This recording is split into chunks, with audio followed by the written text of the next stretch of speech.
Kani gadega Batisi TV, bat fidang pek yaki kubor baman kasni. Khadc jiet yo sembot Chongknor, jong ka Sales Autonomous District Council, ne utau Deputy Chairman, henne kasni ka apotrek unaitong, uba Morning Star, mausor ulaweng no ilade, kumukurtong, na kabenta banyak honi kani kesyuki.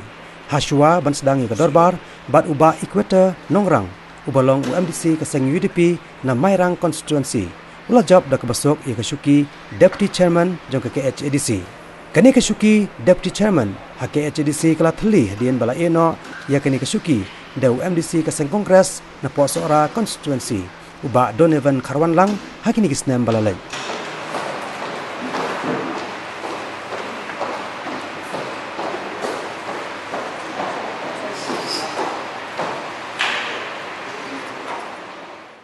Hadirin malamnya tentang mengenai jumlah vote kita ada kuning.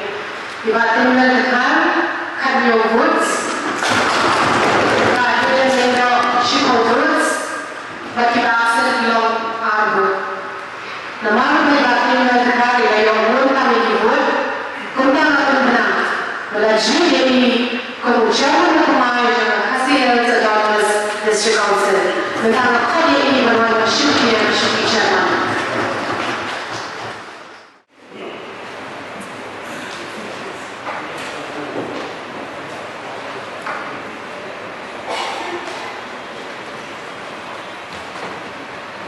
Kajing refrain kajonga kalong nga based from Article 178 of the Constitution of India, which demands more fairness of action of Speaker.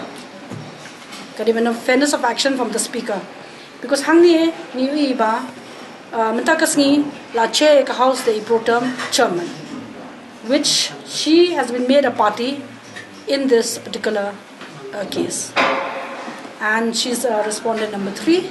And in fact, ila de file ya ka affidavit ka jongi ro haba ila de file ya ka affidavit ka jongi te company hang na lor ba kani ka matter ka don hapo ka hakakot te kalong sub judice ke te haba kalong sub judice ti ila de mas nguthu ya de haba la don deputy chairman te at least ila de ben relinquish ila de na po ka chair te re hangi ro company ba claim ya kat kum mo ikin don namar haba kalong sub judice te ha kasing so ka jonga hangni ba she has lost her moral authority.